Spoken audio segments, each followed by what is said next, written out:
स्वागत है दोस्तों आप सभी का हमारे इस YouTube channel Asim prime news में। मैं हूं आपका आसिम और लेकर आया हूं देश दुनिया की ताज़ा तरीन और भरोसेमंद खबरें लेकर।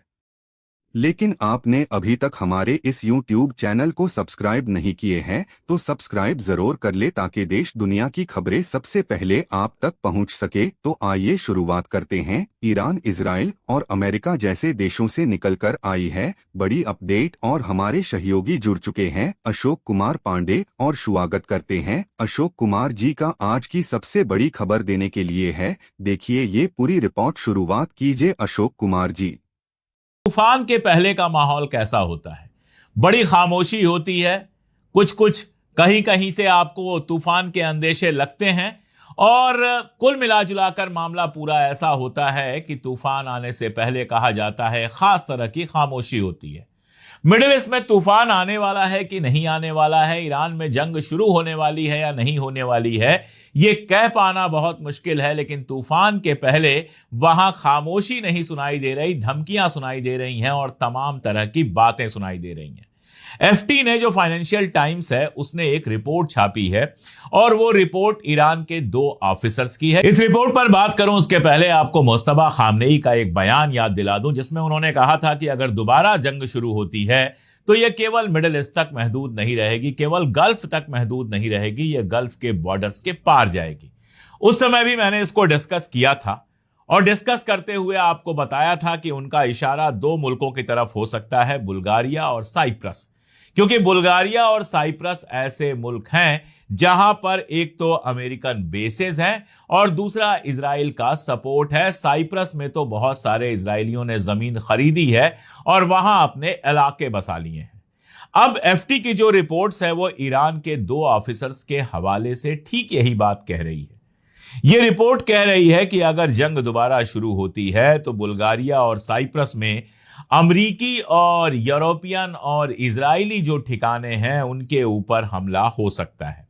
आपको मैं बताऊं कि पिछले महीने बेजमेर एयरबेस है, वहां पर बुल्गारिया ने अमेरिकन जहाजों को अलाउ किया था कि वो वहां से ईंधन भर सकती हैं, वहां से फ्यूल भर सकती हैं। देखिए, लंबी दूरी से जब आना होता है, अमेरिका से आना होता है, तो कई बार उनको फ्यूल भरने की जरूरत होती है और इसके लिए एयर बेसिस की जरूरत होती है जहां पर वो अपना जहाज उतार सकें और उनके अंदर फ्यूल भर सकें।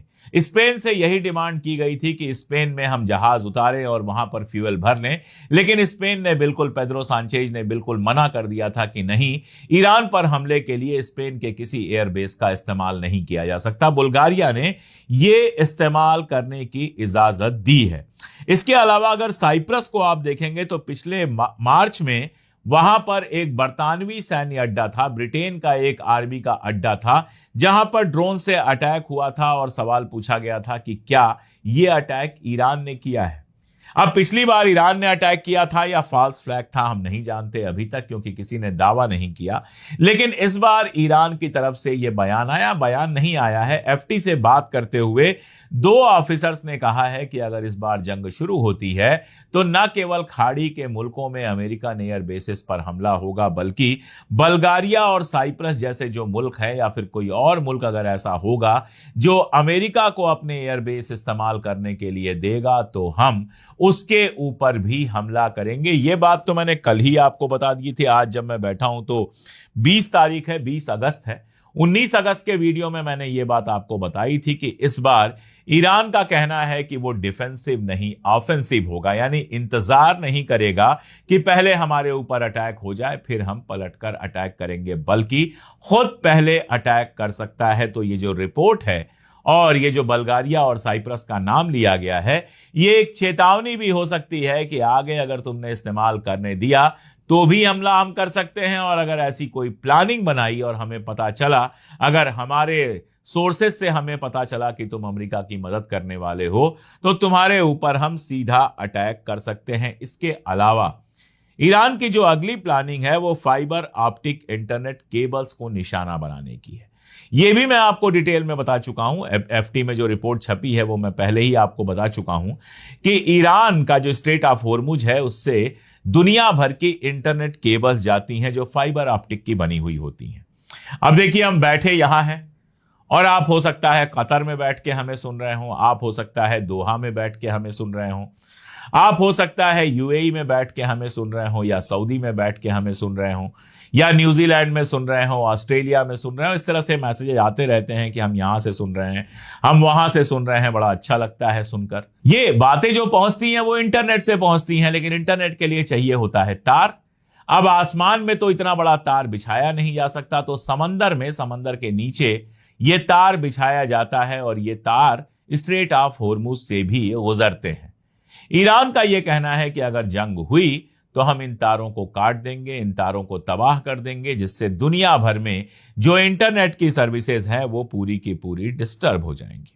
अब अगर ये केबल कटती हैं तो ये समझिए बहुत सारे टीवी चैनल, बहुत सारी चीजें, अमेजन जैसे बाजार और भी बहुत कुछ चीजें हमेशा हमेशा के लिए डिस्टर्ब हो जाएंगी।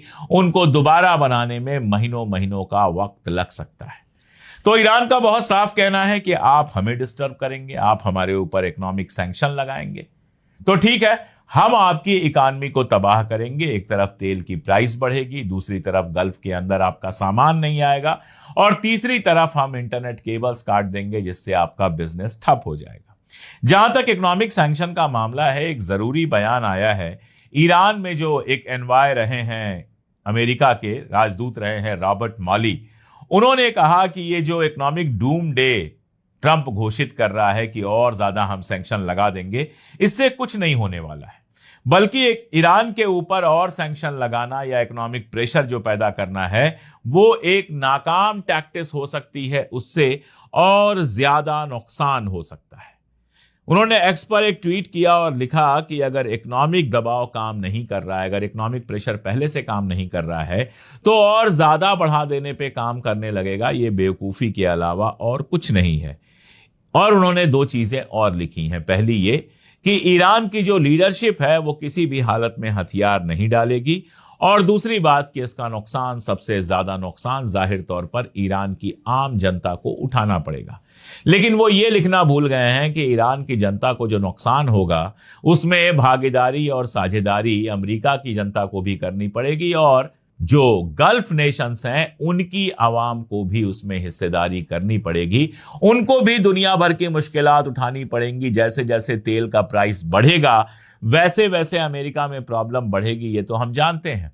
लेकिन स्ट्रेट ऑफ होर्मुज जितने दिनों तक बंद रहेगा, इकॉनमी डिस्टर्ब इसलिए होगी क्योंकि जहाज ना आ पाएंगे, ना जा पाएंगे, और गल्फ को जरूरी है कि वो अपना तेल दुनिया के मार्केट में बेचता रहे, जिससे पैसा आए, और साथ में दुनिया भर से पीने के पानी से लेकर और भी बहुत सारी खाने की चीजें, सब्जियां, मीट, ये सारा कुछ आता रहे ताकि उनकी दाल रोटी चलती रहे।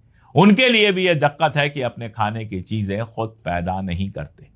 इसलिए अगर ये जंग बढ़ती है और ईरान के ऊपर इकोनॉमिक प्रेशर बढ़ता है तो इससे ईरान के साथ साथ बाकियों के लिए भी और ज्यादा दिक्कत होगी। दरअसल ट्रंप को यह लगता है कि इकोनॉमिक प्रेशर बढ़ाकर ईरान को झुकाया जा सकता है। उसने एक और धमकी दी है और उसने कहा है कि जो भी मुल्क अपने बैंक, अपनी कंपनीज, अपने हवाई अड्डे या गवर्नमेंट इंस्टीट्यूशंस के जरिए ईरान को किसी भी तरह की मदद करेगा, उसको बहुत ज्यादा इकोनॉमिक प्रॉब्लम झेलना पड़ेगा, उसके ऊपर हम सैंक्शन लगाएंगे।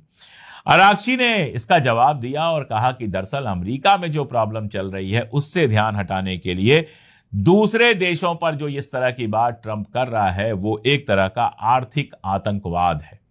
यह अपने आप में टेररिज्म है, इकोनॉमिक टेररिज्म है, जिसमें आप इकोनॉमिक तरीके ऐसे अपनाते हैं जिससे देशों को तबाह और बर्बाद किया जाए। इसके अलावा यह सोच रहा है ट्रंप, लगातार यह सोच रहा है कि यूएई की हेल्प लेकर ईरान के ऊपर प्रेशर बनाया जा सकता है। आपको याद होगा यूएई के ऊपर 3 मिसाइलें गिरी थी, 2 मिसाइलें गिरी थी बेसिकली। एक मिसाइल यूएई के टेरिटोरियल वाटर में गिरी थी और एक उसके बाहर गिरी थी। यूएई ने तुरंत ईरान के ऊपर दबाव बनाया था, तुरंत ईरान के ऊपर आरोप लगाया था और कहा था हम ईरान से सारे तिजारती रिश्ते तर्क कर रहे हैं, खत्म कर रहे हैं। ईरान ने तुरंत कहा था कि हमने यह हमला नहीं किया है, और यह सवाल मैंने उठाया था कि यह हमला कहीं फॉल्स फ्लैग तो नहीं। अब यह समझ में आ रहा है कि यह फॉल्स फ्लैग ही था। इजराइल ने हमला किया होगा या अमेरिका ने हमला किया होगा और दुबई को बताकर यह हमला किया होगा, अबू धाबी को बताकर यह हमला किया होगा। ताकि यूएई को यह बहाना मिल जाए कि वो ईरान के साथ अपने तिजारती रिश्ते खत्म कर ले। तो ट्रंप की सारी कोशिश और सारी टैक्टिक्स इतनी ही है, बड़ी बड़ी बातें करता है कि ईरानी हमारे सामने झुके जा रहे हैं बातचीत करने के लिए, ईरानी कहीं आपके सामने नहीं झुक रहे हैं बातचीत करने के लिए।